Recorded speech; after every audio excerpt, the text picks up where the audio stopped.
네, 우리 성도 여러분, 또 이렇게 우리가 주 안에서 만났습니다. 이제 마스크를 다 쓰셨으니까요. 옆 사람하고 옆에 계신 분, 혹은 옆에 없으면 뒷 사람하고 인사하실까요? 참 잘 오셨습니다 하고 인사하실까요? 참 잘 오셨습니다. 한 번 더 옆 사람하고 인사하시는데요. 다음 주에도 내 옆자리에 앉아주세요 하고 인사하실까요? 다음 주에도 내 옆자리에 앉아주세요. 아멘. 네. 하나님께서 부르신 우리 성도 여러분, 우리 주님은요, 여러분을 참 너무나 사랑하십니다. 부족하면 부족한 대로, 잘하면 또 더 잘한 대로 우리 주님이 우리 성도들을 참으로 사랑하셔요. 오늘도 우리에게 주신 메시지를 나눌 때 주님이 주시는 참 위로와 진리의 말씀과 은혜가 가득하기를 예수님 이름으로 축원합니다. 아멘. 여러분, 통이 있잖아요. 이렇게 통이 하나 있다고 칩시다. 여기 이렇게 플라스틱 통이 있다고 생각해 보게요. 그 통에 우리는 무엇인가를 넣고 보관합니다. 만약에 이만한 통에 구슬을 가득 넣었다고 칩시다. 구슬을 막 동그라만 구슬, 옥으로 된 구슬, 유리로 된 구슬을 막 가득 채웠어요. 그러면 우리는 그 통을 유리통, 유리구슬통이라고 부릅니다. 밀가루를 채우면 밀가루통이라고 불러요. 쌀을 채우면요, 쌀통이라고 부릅니다. 물을 채우면요, 물통이라고 불러요. 제가 왜 통 얘기를 하냐면요, 저와 여러분, 우리 인생들도요, 우리 같은 사람들도요, 어떤 생각으로 채워 있는가가 그 사람이에요. 그죠? 땅을 사서 막 돈을 불리고자 하는 사람은 땅 투기꾼이라고 불러요. 분재를 좋아해서 멋진 나무를 볼 때마다 이 나무 진짜 좋다, 캐 갔으면 좋겠다, 진짜 좋은 나무다, 희귀한 나무다, 이 나무 주인한테 나한테 팔으라고 해야지 한 사람은 나무꾼이에요. 분재꾼입니다. 그죠?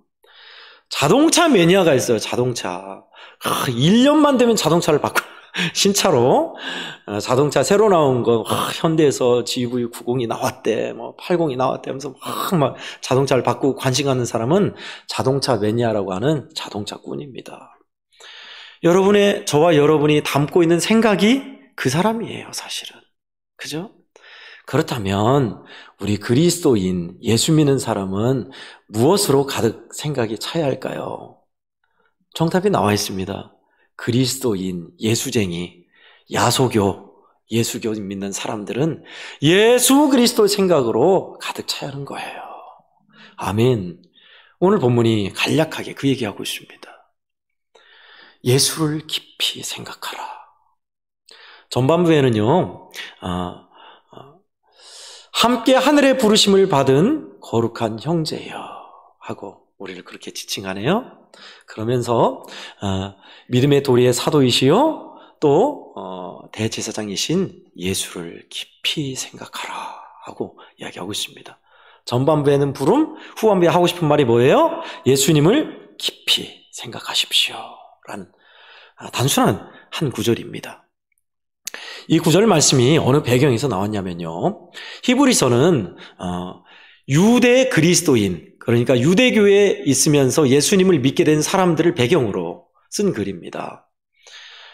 또 오늘 본문은 예수 그리스도를 믿으면서 이방 유대인들에게 또는 유대교에 핍박을 당하고 고난 속에 있다가 이렇게 힘들구나 라면서 다시 유대교로 돌아가려는 사람들에게 주시는 강력한 권면의 말씀입니다. 예수님을 믿는 것이 그렇게 쉽지 않지요. 그래서 그 2장에도 나와 있습니다마는 시험 중에 있는 유대교 개종자들에게 예수님께 관심을 가지라, 예수님을 보고 깨달으라 하는 그런 내용입니다. 1절 말씀은. 믿음의 사도요 대제사장이신 예수님을 생각해라. 그러면 능히 시험을 이길 수 있을 것이다. 그런 메시지를 담고 있어요. 조금 어려운 중간의 구절을 설명하면 이렇습니다. 우리가 믿는 도리의 사도이시며 대제사장이신 분, 예수님을 꾸미는 말이네요. 그 말씀은 바로 믿음의 도리의 사도이다라는 것은, 믿음의 도리라고 해서 조금 번역된 부분이 성경 해석자들은 원문을 그대로 번역하기를 원하는데요, 주석에 보면 믿음의 도리, 이것을 신앙의 고백이라고 원문을 해석하고 있습니다. 신앙의 고백을 우리가 하죠. 주는 그리스도시요 살아계신 하나님의 아들이십니다 라는 신앙의 고백 말입니다. 또 우리가 예배 드릴 때 사도신조 신앙의 고백을 했습니다. 전능하사 천지를 만드신 하나님 아버지를 내가 믿습니다. 또 그 아들 예수 그리스도를 믿습니다. 십자가에 못 박히고 부활하신 것을 믿습니다. 성령을 믿습니다 하는 우리의 믿음의 고백이 있습니다. 그런 고백의 사도이시다라는 것이 믿음의 사도이신 예수님에 대한 수식어입니다. 사도라고 하니까 예수님의 12제자만 우리가 생각하는데요. 사도의 원뜻, 원어의 뜻은 보내심을 입은 자, 특사, 대사라는 뜻입니다.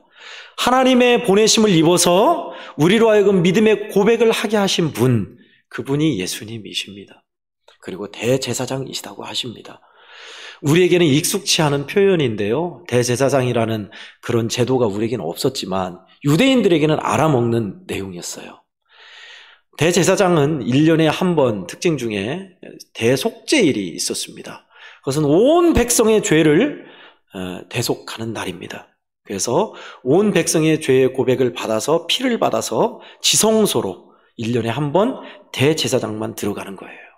그래서 피를 부어서 하나님이 제사장이 살아있으면 살아 돌아오면 백성의 죄를 용서한 것이고 제사장이 지성소에서 죽었으면 그것은 내가 이 백성들의 죄를 용서 못하겠다는 거예요. 그래서 제사장은 들어갈 때 끈을 메고 들어갔어요. 율법에 보면 허리끈을 메고 혼자 지성소로 피를 받아서 들어갔습니다. 그래서 딸랑딸랑 방울소리가 들리면 살아서 오는 거예요. 그러나 죽었으면 내가 너희 백성들의 죄를 용서 못하겠다는 뜻이었습니다. 그 대제사장 말입니다. 저와 여러분의 죄를 사하기 위해서 피 흘리시며 피를 가지고 하나님께로 나아가서 용서를 이루신 대제사장인 예수 그리스도, 그분을 깊이 생각하라 라는 내용입니다. 단순한 내용입니다. 여러분, 오늘 말씀을 통해서 그러면 우리가 이 말씀을 통해서 좀 더 구체적으로 어떻게 믿음의 삶을 살아야 할까요? 저는 두 가지를 말씀드리고 싶습니다. 첫 번째는요, 예수 그리스도를 심사숙고하십시오 라는 내용입니다. 일부에도 한자풀이를 했습니다. 깊을 심, 생각사, 깊이 생각한다는 거죠. 익을 숙, 고려할 고자. 또 한 번 생각하고 생각해서 익힌, 푹 가슴 속에서, 생각 속에서 깊이 오래된 생각, 깊은 생각, 그것이 심사숙고입니다. 예수 그리스도를 깊이 생각하라, 이런 의미입니다. 예수님에 대해서 생각하는데 더 구체적으로 어떤 예수님을 생각해야 할까요? 병 고치신 예수님이요? 우리를 회복하는 예수님이요? 생수의 근원 되신 예수님이요? 부활하신 예수님이요? 이번 주는 특히 고난주간입니다. 십자가의 예수 그리스도를 우리가 생각하면 좋을 것 같습니다. 십자가의 예수 그리스도. 왜 예수님을 생각해야 할까요? 시험 중에 고난 중에 있는 자에게는 주 예수님이 정답이에요. 특히나 주님이 지신 십자가, 나를 사랑하사 피 흘리신 십자가를 생각하면 저와 여러분은 회복됩니다.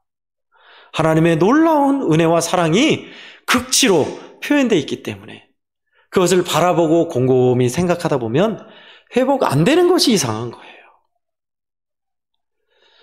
주 달려 죽은 십자가 우리가 생각할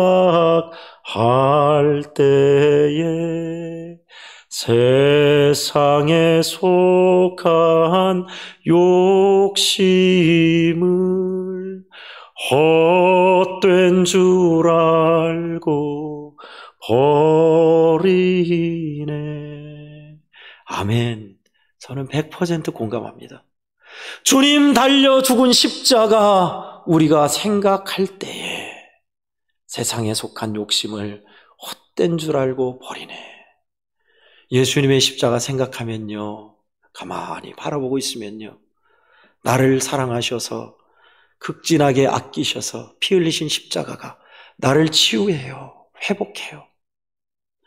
답답한 마음의 심령들, 상처 입은 심령들, 고난 중에 허덕이며 가는 인생들에게 주님은 십자가로 다가오시더라고요. 성도 여러분, 주님은 오늘도 동일해요.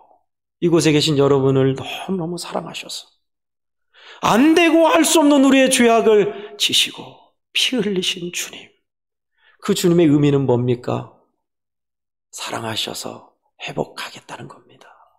고쳐주겠다는 겁니다. 끝까지 포기 않겠다는 것입니다. 그러니 넉넉히 이기고도 남지요. 나는 그런 사랑받고 있구나. 하나님은 나를 포기하지 않으셨어. 아직도 나를 여전히 변함없이 더 크신 사랑으로 사랑하신다는 사실. 잘 안 믿어지십니까? 예, 그럴 수도 있습니다. 십자가 바라보면요, 믿어지는 역사, 사랑의 회복의 역사, 은혜의 역사가 일어나더라고요. 십자가 바라보십시다. 주님이 달리신 십자가 깊이 생각하고 간직하며 살다 보면 주님이 그렇게 하시더라고요. 누가 제일 싫어할까요? 원수마귀가 싫어합니다. C.S. 루이스의 기독교 변증가로 유명하신 분인데요. 그분이 쓴 책 중에 악마의 편지라는, 스크루테이프의 편지라는 책이 있습니다. 그 책의 일부분입니다. 영국의 노신사가 도서관에 자주 가서 책을 읽었는데 책 중에 신앙서적을 읽어서 은혜를 받고 깨우친 것이 있었답니다. 아, 내가 책에서 읽은 이 하나님은 어떤 분이실까 알고 싶었대요. 그래서 하나님이 어떤 분이신가 생각하기로 다짐합니다. 해서 길을 가면서 내가 그 책에서 봤던 하나님이란 분은 어떤 분이실까 생각하는데 원수마귀가 방해합니다. 빨리 가서 할 일 있잖아. 너 그 일 생각이 지금 뭐 하는 거야 하면서 생각을 방해하는 거예요. 그래서 우선 빨리 생각하기 전에 해야 할 일을 빨리 하고 생각하자. 그래서 일을 가서 막 일을 했답니다. 일을 하고 나서 이제 점심때가 됐어요. 점심때가 되어서 밥을 먹는데 사람들이 밥 먹을 때 기도를 하는 거예요. 그럼 또 생각났습니다. 맞아, 하나님이 어떤 분인가 생각하기로 했지 하면서 생각을 했답니다. 그 책에서 만난 하나님이 어떤 분이실까 라고 생각하는데 또 원수마귀가 유혹합니다.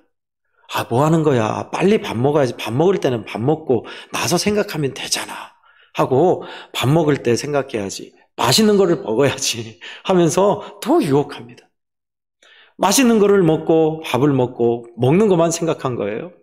먹고 나서 잠깐 이제 생각하려고 했는데 또 급한 일이 생겨서 오후에 일을 막 합니다.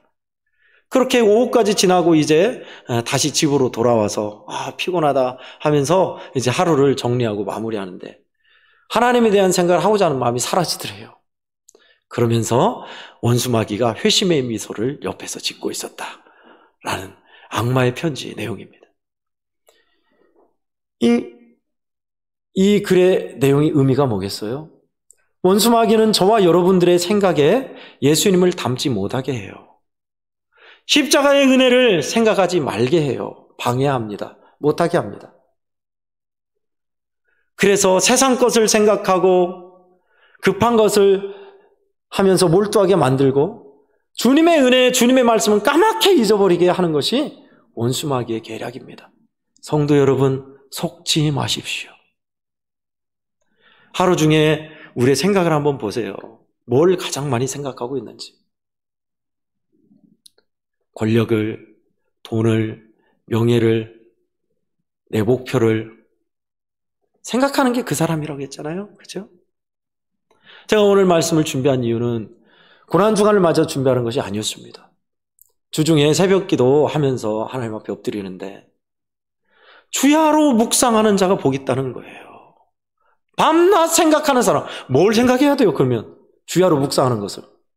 우리는 하나님의 율법 시편 1편에 하나님 말씀이라고 배웠습니다. 많은 새벽에 저는 달리 생각됐습니다. 밤이나 낮이나 주님 생각, 예수 그리스도 생각 말입니다. 저도요, 그 찬송을 참 좋아하며 주님 생각하려고 애써서 참으로 주 예수님 많이 생각했었는데 요즘은 그러지 않더라고요. 할 일 생각, 다른 것, 관심 있는 것 생각에 주님을 잃어버렸구나. 주님을 놓쳤구나. 그것이 깨달아지면서 준비한 것이 오늘 본문입니다. 누구를 생각하래요? 예수 그리스도를 깊이 생각하래요. 우리 사업이 어려운데 이거 어떻게 해결해야 하나? 이번에 돈을 돌려 막아야 하는데 이거 어떻게 하지? 주식을 투자했는데 이거 주식이 좀, 나 주식장이 하락하면 어떡해? 누군가 그랬습니다. 우리는요, 하늘을 머리에 이고 발은 땅을 딛고 사는 존재가 사람이라 했습니다. 그 뜻은 뭐예요? 우리의 생각은 하늘을 향해 있어야 하고 우리가 살아가는 바탕은 땅이라는 거예요. 근데 우리는 반대지요. 결국은 하늘에서 살 걸 알면서 우리의 생각은 땅에 집착하고 있어요. 아니에요. 반대되어야 합니다. 위의 것, 하늘의 것 찾으라 했어요. 가장 신령하고 고상한 것은 생명이신 예수 그리스도세요. 더 구체적으로 이야기하면 나를 사랑하사 피 흘려 구원의 고야 마신 십자가의 그 사랑, 그 은혜 말입니다. 암에 걸리신 큰 교회 목사님의 고백을 들었습니다. 굉장히 알려지신 목사님이세요. 이름 밝히지 않을게요. 우리 한국교회에 말만 하면 대부분 알아요. 학생들도 알고 대부분 목사님들 다 아는 목사님인데 은퇴하시고 나서 폐암이 걸리셨어요. 폐암 2기셨습니다. 그래서 폐를 절제하고 항암 수술, 방사선 항암 치료를 받는데 그게 굉장히 힘들지요. 이제 특히나 이제 비위가 상해서 음식을 못 먹고 이제 개원한다고 그러잖아요. 너무너무 항암 치료가 힘들었답니다. 항암 치료를 받다가 진짜 죽고 싶은 마음이 들더래요. 그렇게 하다가 어느 날 집 벽에 걸린 십자가를 보게 됐답니다. 십자가를 가만히 보고 있는데 깨달음이 오더래요. 그 깨달음이 자기를 벌떡 일으켜 세우며 다시 한번 싸울 수 있는 용기와 힘을 줬답니다. 궁금하시죠? 어떤 깨달음이었을까요? 십자가를 봤더니 하나님께서 자기에게 하시는 마음의 말씀이 너 죽는 꼴 못 본다. 내가 죽으면 죽었지 너 망하는 꼴 나 못 본다. 십자가를 보니까 그게 느껴지더래요. 여러분 그거 아닙니까? 십자가가. 갈기갈기 찢겨서 영영 죽을 수밖에 없는 우리들의 죄악을 주님이 너 살리려 내가 대신 짓게 하신 거 아닙니까? 그 십자가 말입니다.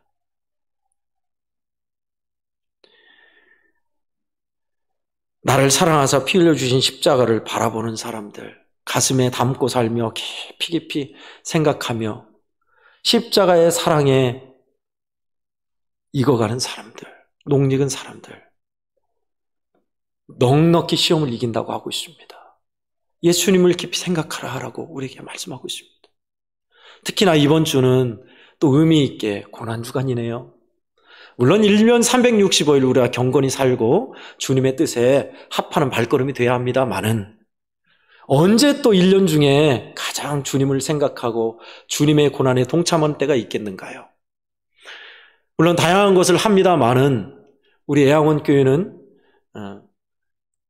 전통적으로 금식하면서 금식했던 그 끼니를 헌금으로 모아서 사랑의 실천 헌금을 합니다. 굉장히 좋아요, 저는 그게. 올해도 여전히 동일하게 합니다. 뿐만 아니라 특별 새벽 기도회로 한 주 동안 주님이 겟세마네에서 기도하실 때 제자들에게 깨어 기도하라 하셨듯이 우리 주님의 뜻 따라서 기도하며 주님의 고난에 동참하리라 라는 의미로 특별 새벽 기도회도 합니다.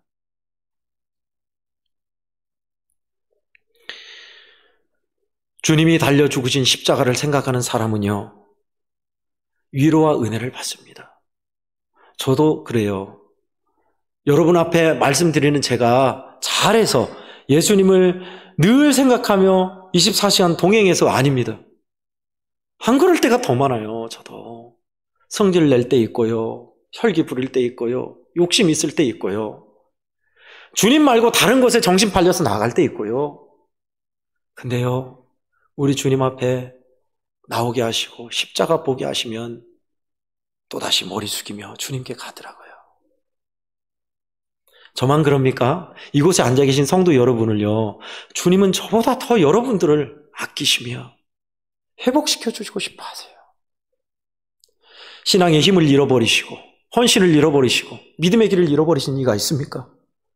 고통 속에 고난 중에 어둠 가운데 방황하는 이가 있습니까? 믿음 안에서 새 소망 찾기를, 기쁨을 회복하기를 원하시는 이가 있습니까? 은혜를 갈망하는 이가 있습니까? 그렇다면 빨리 십자가 앞에 나아가십시오. 주님의 십자가는 능력이 있습니다. 부적이 아니라 나를 사랑하신, 그래서 피 흘려주신 그 사랑과 은혜의 십자가 말입니다.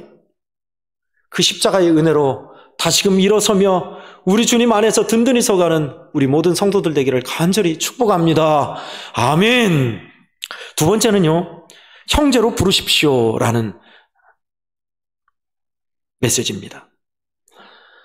전반부의 말씀을 보니까 3장 1절 전반부에 뭐라고 호칭하냐면, 그러므로 함께 하늘의 부르심을 받은 거룩한 형제들아 라고 하고 있습니다. 그냥 성도들이여, 교우들이여 라고, 부름받은 이들이여 라고 하는 것이 아니라 길게 수식이 돼 있어요. 함께, 우리는 함께 하나님의 부르심을 받은 거룩한 형제들입니다 라는 뜻이네요. 여러분, 저와 여러분들은 동일하게 그 크신 은혜로, 예수님의 크신 사랑으로, 믿어지는 은혜로 하나님의 자녀로 부름받았습니다. 한 아버지를 섬기니 형제 자매가 맞지요. 여러분의 가정에 식구 중에, 형제 자매 중에 망나니 짓을 하며 부모의 속을 썩이고 가슴 아프게 하고 손가락질 받는 형제가 있다고 칩시다. 그러면 여러분들은 그 형제를 버립니까? 아이고, 저거 없어졌으면 좋겠다, 죽었으면 좋겠다, 그럽니까? 아니지요. 아이고, 속 차리고 돌아왔으면 좋겠다, 신앙생활 잘했으면 좋겠다, 믿음 안에 섰으면 좋겠다. 애가 달잖아요. 발 동동 구르잖아요. 기도하잖아요. 그것이 형제입니다. 우리 교우들 중에 연약한 믿음이 있어서 남들에게 손가락질 받고, 저것이 믿는다고 하냐 하면서 안 믿는 사람이 손가락질을 하고 다니는 교우가 있다고 칩시다. 그러면 우리는 어떻게 해야 할까요? 맞아, 우리 교회 아니에요, 저 사람은 제대로 믿는 사람 아니에요 라고 해야 합니까? 반대죠. 우리 교인 맞습니다. 근데 지금은 저렇지만 하나님의 은혜로 많이 좋아졌고 더 좋아질 겁니다. 조금만 기다려 주시지요. 그래야 하잖아요. 형제니까요. 오늘 말씀을 하는, 권면하는 대상도 마찬가지였습니다. 베드로처럼 믿음을 뒤로 하고 주님을 배반하고 다시 유대교로 가는 자들에게 하시는 내용이에요. 뭐라고 불러요? 하나님의 부르심을 입은 거룩한 형제예요. 얼마나 따뜻한 내용입니까? 그러면 거룩한 형제로 부른다는 것은 뭘까요? 여러분들이 짐작하고 있듯이 따뜻한 사랑입니다. 고린도전서 16장 14절은 우리에게 간략하면서 강하게 말하고 있습니다. 너희의 모든 일을 사랑으로 행하라 라고 하십니다. 모든 일을 이익을 위해서, 모든 일을 흑자를 남기기 위해서, 모든 일을 내 명예와 내 업적, 내 자랑을 위해서 하라가 아니라 사랑으로 행하라 하셨습니다.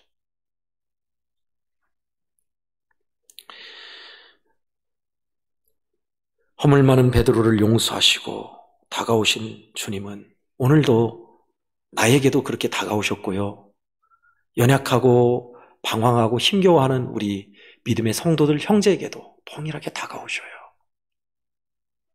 믿음의 수준이 다 같지 않습니다. 연약한 이들이 있고요, 이제 걸음마를 뗀 이가 있고요, 또 거친 음식을 먹는 청소년기 믿음 수준이 있고요, 예수 그리스도를 닮아가는 성인의 수준에 이른 사람도 있습니다만은 중요한 것은요, 우리는 함께 지어져 가는 거예요. 그죠? 형제로 지체로 함께 지어져 갑니다. 그러니 우리가 해야 할 일은 보듬는 거예요. 축복하는 거예요. 지금은 이렇지만 반드시 하나님 축복하셔 잘 될 것이다. 우리는 함께 지어져 갈 것이다. 그것이 바로 형제애입니다. 사랑이지요. 오늘 히브리서 2장 11절도 그것을 우리에게 보여주고 있습니다. 거룩하게 하시는 이와 거룩하게 함을 입은 자들이 다 한 근원에서 난지라. 그러므로 형제라 부르시기를 부끄러워하지 아니하시고. 거룩하게 하시는 이는 예수 그리스도십니다. 거룩함을 입은 자들은 우리입니다. 누가 형제라고 부르기를 부끄러워 안 했어요? 예수님이요. 예수님이 우리를 내 형제요, 내 자매요, 내 어머니요 라고 말하신다는 겁니다. 그러니 우리도 그렇게 허물을 보듬고 축복하며 함께 믿음을 거는 것이 당연하겠지요. 8번 버스 이야기입니다. 우리 애양원은 옛날에 5번 버스인가 그랬죠? 5번 버스 맞나 모르겠습니다. 8번 버스 이야기를 들려드리겠습니다. 시장에서 일하는 사람들이 8번 버스를 타고 출퇴근을 합니다. 퇴근하는 어느 날 사람들이 즐겁게 이제 집으로 퇴근하려고 집으로 가는 그 버스 안에서 한 아기를 안고 가는 여인이 있었습니다. 근데 그 아이가 행행하면서 울어요. 밥 달라고 우는지 아파서 우는지 모르겠는데, 뭐 아이들은 원래 울잖아요. 칭얼거리고. 그런가 보다 했는데 웬걸요? 1시간 넘게 2시간 계속 우는 거예요. 그래서 사람들이 그 여인을 자꾸 쳐다봅니다. 아이를 좀 어떻게 하지? 달래봐야지. 왜 저렇게 시끄럽게 해? 짜증나네. 저렇게 울고 안 달래려면 내려서 가지 하고 이야기를 했습니다. 그리고 수근수근거리면서 자꾸 쳐다봤습니다. 그것을 사람들이 그 분위기가 달라졌잖아요. 버스 안에. 자꾸 애가 우니까 달래지도 않고 하고 있으니까. 근데 버스 기사가 가다가 버스를 세웠어요. 그래서 버스를 세워서 문방구에 가서 막대 사탕을 사와서 사탕을 열고 아이에게 사탕을 입에 물려줬습니다. 그렇게 하니까 아이가 울음이 그치는 거예요. 그래서 사람들이 다 아이에게 시선을 뒀던 것을 이제 조용히 하고 다 이제 침묵 가운데 이제 됐구나 하고 버스를 타고 가고 있었습니다. 이제 다 목적지에 와서 이제 그 아이를 업은 여인이 이제 내립니다. 내리기 전에 버스 기사에게 인사를 하는 거예요. 어떤 인사냐면 수화를 한 거예요. 예를 들면 이렇게 나는 너무 감사합니다. 당신 최고입니다. 하고 인사를 하더래요. 그제야 사람들이 알았습니다. 왜 그 아이를 달래지 않았는지, 1시간 동안 울어도 몰랐는지, 듣지 못하고 말하지 못하니까 아이가 우는 것을 몰랐던 거예요. 그것을 버스기사는 부드러운 마음으로 아이에게 사탕을 물려줬던 거고요. 버스기사도 나중에 알았습니다. 그래서 아이를 업은 그 여인이 가는 어두운 길을 버스 라이트로 끝까지 비춰줬다는 거예요. 그때는 이제 사람들의 생각이 달라졌어요. 그 아이의 어머니가 집에 도착하기까지, 안 보이기까지 버스가 서서 빛을 비춰줬는데 누구 하나 빨리 갑시다라고 말하는 사람이 없었다는 겁니다. 여러분, 사랑으로 행하는 것은 이런 거지요. 이해하고 배려하고 생각해 주는 겁니다. 예수 믿는 사람들의 특징은 바로 그런 겁니다. 그리스도인은 그런 거지요. 특징 중에 특징은 사랑입니다. 이해해주고 참아주고 배려하는 것 말입니다. 저는요, 제가 참 더 그랬으면 좋겠는데 안 그럴 때가 많아서 마음이 아파요. 어쩌면요, 이 말씀은 우리 성도들이 아니라 저에게 주신 말씀으로 받고 있습니다. 성도 여러분, 이렇게 살면 어떻게 될까요? 십자가의 은혜 안에서 십자가를 바라보며 주님의 놀라운 은혜를 체험하는 사람, 형제가 가득하며 사랑으로서 행하는 사람 말입니다. 시험을 이기고 넉넉히 이긴다 하셨습니다. 주님 안에 든든히 서가지요. 우리 주님의 붙드심을 맛보게 되는 거지요. 주님은 우리 성도들을, 저를 그렇게 해주고 싶으신 거예요. 그러니 고난주간 맞아서 우리 그렇게 한번 해보십시다. 이번 해에도요, 여러분의 핸드폰 바탕화면을 예수님이 지신 십자가와 예수 그리스도의 사진으로 한번 바꿔보시지요. 특히 저는 더 여러분들에게 추천드리고 싶습니다. 인터넷을 할 줄 아는 우리 젊은이들은 인터넷 검색을 하면 지거괴티 신부님의 성화가 많이 나옵니다. 의미를 담은, 그리고 참 주님을 생각하게 만드는 성화입니다. 그걸 참 여러분들이 받아서 그렇게 많이 깔아놓으시면 좋을 것 같아요. 또 우리 성도들 핸드폰 다 있으시죠? 여러분의 핸드폰 바탕화면이 여러분의 손자, 여러분의 자녀들일 수도 있어요. 그러나 이번 주만은 우리 한번 바꿔놔 보십시다. 우리 주님으로, 주님의 십자가로, 사랑하시는 주님의 모습으로. 그래서 핸드폰 우리 많이 보잖아요. 볼 때마다 주님을 생각하게 하고, 또 주님께서 주시는 은혜 안에서 나는 사랑으로 행할 거야. 조금 힘겹고 불편해도 이해하고 배려하며 기다려줄 거야. 그런 마음 구해보면 어떨까요? 그러면 이 세상은요, 더 찬란하고 따뜻하며 여러분의 가정에서부터가 은혜가 흐르게 돼요. 축복합니다. 아멘. 그렇게 이번 주에는 우리 주 예수님 많이 생각하고 바라보는 한 주, 뿐만 아니라 형제를 통해서 우리 교우들 중에 연약한 이 뿐만 아니라 우리 식구 중에 연약한 이를 위해서 사랑으로 중보하고 사랑으로 수행하는 자들이 되셔서 우리 주 예수님이 기뻐하는 그리스도인으로 든든하게 멋지게 서가기를 주의 이름으로 축원합니다. 아멘. 기도하겠습니다. 사랑이 많으신 하나님 아버지 감사합니다. 오늘 귀한 말씀 들려주셔서 고맙습니다. 이 말씀은 우리 성도들이 들어야 할 말씀이 아니요 부족한 종이 들어야 할 말씀입니다. 하나님 아버지 예수 그리스도 사랑하사 피 흘려주신 주님 깊이 생각하는 저희들 되게 하시고 밤이나 낮이나 주님을 생각하는 저희들 되게 해 주옵소서. 뿐만 아니라 주님 거룩함을 입은 형제들이여라고 하셨습니다. 우리는 그렇게 하나님의 은혜의 부름을 받은 형제들이니 우리 교우들 형제들 뿐만 아니라 이웃들을 그 시선으로 바라보며 참아주고 사랑하며 나갈 수 있는 우리의 마음들이 되게 하여 주옵소서. 구주 예수님의 이름으로 간절히 기도하옵나이다. 아멘.